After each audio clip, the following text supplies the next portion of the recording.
हामिद साहब, मुझे ये बताइएगा, रजी साहब ने तो पॉजिटिविटी का इजहार किया, और जो कि हम सबको करना चाहिए as democratic citizen of Pakistan, पर आपको लगता है कि अब तहरीरी सूरत में जब मुतालबात देने के हवाले से बानी पीटीआई ने रजामंदी जाहिर कर ही दी है, तो गवर्नमेंट भी फ्लेक्सिबिलिटी भी दिखाएगी, और जिस तरीके से वो पॉजिटिव तरीके से मामलात को आगे लेकर चलने के हवाले से बातें करते रहे हैं पहले कुछ डिफरेंट टॉक शोज में भी, अपने प्रेस कॉन्फ्रेंसेस में भी, अब वो हमें अमली तौर पर नजर भी आएगा।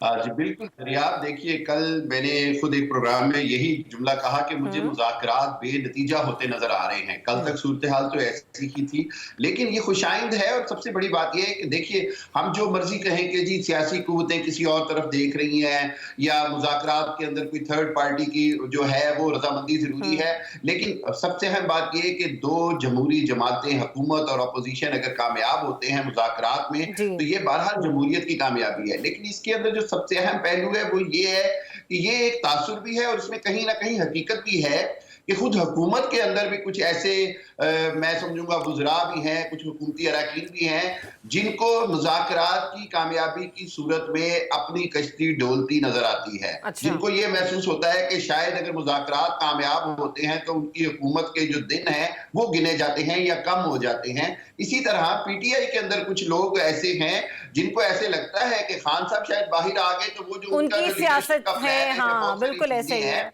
उनको नुकसान पहुंचेगा। या उनका मकसद ये है कि अगर दोनों तरफ से जो सीनियर लीडरशिप है, उधर जेल में बैठे हुए इमरान खान साहब और इधर हुकूमत के प्राइम मिनिस्टर हो गए और जो सीनियर लीडरशिप है, उसने फैसला करना है कि उन्होंने हर हालत तो फिर हामिद साहब, कितना जल्दी आपको लगता है कि तीसरी बैठक हो सकती है गवर्नमेंट और पीटीआई के माबैन? क्योंकि मुलाकात तो अभी तक मुज़ाकराती टीम की बानी पीटीआई से ताहाल नहीं करवाई जा सकी है। इस बात को भी तकरीबन कोई 5-6 रोज गुजरने वाले हैं।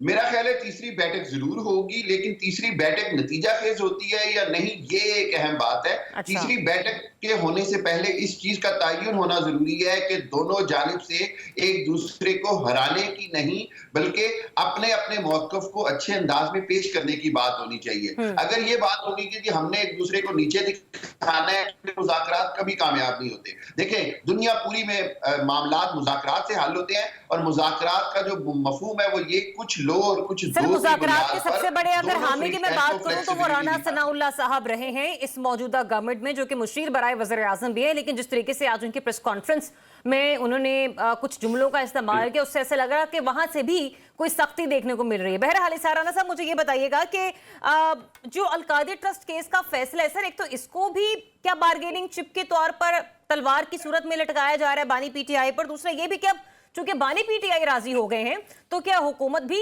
फैसला कर चुकी होगी कि आज या कल में मुज़ाकराती टीम की मुलाकात करवा दी जाए बानी पीटीआई से? देखिए, एक तो ये जो अल-कादिर ट्रस्ट का फैसला है, ये इस तरह के तो जो फैसले हैं ना, उसमें इमरान खान को अगर आप सजा दे भी दें और बाकियों में भी दे दें, को 2000 साल की सजा दे दें, तब भी मैं समझता कि इमरान खान की मकबूलियत और अवाम में उनके एतमाद पे को कमी आ सकती है। अच्छा। तो ये मुकदमात से ये तो हो सकता है कि आप उन्हें वक्ती तौर पे किसी चीज के अंदर रोक के रख लें, लेकिन आप उन्हें मुस्तकिल नहीं रोक सकते। और वो ये बात तो अब साबित हो गई कि इस वक्त पूरे पॉलिटिकल सिस्टम में अगर सब लोग किसी की तरफ मुतवज्जे हैं तो इमरान खान है। मुज़ाकरात हो रहे हैं या नहीं हो रहे, मिलना देने नहीं देना, या यूं होना यूं होना, तो ये बात तो अब समझ आ जानी चाहिए कि इमरान खान के बगैर पाकिस्तान का ये पॉलिटिकल सिस्टम जो है ये मुकम्मल नहीं हो सकता। अच्छा। और दूसरी बात ये कि इमरान खान को भी इस बात की समझ आ गई है कि अब हुकूमत जो है ना वो डिफेंसिव हो गई है। वो इस चक्कर में कि किसी तरह इमरान खान से जान छुड़ा दें, इमरान खान से हम किसी तरह कोई मामला डील कर दें और हम अपने आप पॉलिटिकल फेस जो है ना हमारा वो जरा बाइज्जत रह जाए। इमरान खान इस कमजोरी को भांप चुका है। अच्छा। और भापने के बाद अब इमरान खान जो है वो भाव दिखाएंगे और दिखा रहे हैं। तो मैं ये समझता हूं कि इस हुकूमत से तो वैसे भी मुज़ाकरात से आपको दिखे ना जो हुकूमत इतनी कमजोर है या भाव दिखाना है, उनका इशारा ना साहब, मुझे ये बताइएगा कि फिर जेल के अंदर ही रहना क्या उनकी सियासत को सूट करता है? बाहर आएंगे तो सियासत करेंगे, वो अलग बात है कि अंदर रह के भी वो बड़े अच्छे सियासी दाव पेच खेल रहे हैं, लेकिन आपको नहीं लगता कि अगर उन्होंने सियासत को अमली तौर पर आगे लेके चलना है तो अब उनको बाहर आ जाना चाहिए? मेरे ना को बता किस्मत खराब है आपके और मेरे दरमियान ऐसे तनाव है जैसे कोई हम, क्योंकि आपकी आवाज ना पिछली दफा भी मेरे से सही नहीं आ रही थी। और मैंने कैफे से और अपनी जहानत से ही आपको जवाब दिया था, लेकिन अब मैं इतना भी ज़हीन नहीं हूं। समझो पिछले वाला मौजू ही है, पिछले हफ्ते वाला ही मौजू। अच्छा ठीक है, करैक्टर सारे वही है, रिजवान भाई ने मुझे सही इंडिकेट किया। लेकिन देखे बात ये है, मैं ये समझता हूँ कि वो को इमरान खान हो या वो इस्टेब्लिशमेंट हो या हुकूमत हो, ये तीन फरीक हैं, तीन मुसल्लस हैं, इस्टेब्लिशमेंट और हुकूमत। ऑलमोस्ट एक पेज पे ही हुकूमत बेचारी मरूने मिन्नत है इस्टेब्लिशमेंट की कि वो उन्हें कितने कुशन देती है, वो कितना मुज़ाकरात कर सकते हैं। जितना वो उन्हें कुशन मिलता है वो उतना मुज़ाकरात कर लेते हैं। अदरवाइज होना तो ये चाहिए था कि अगर हुकूमत संजीदा होती तो फौरी तौर पर एक काम करती कि मुलाकात करवा देती।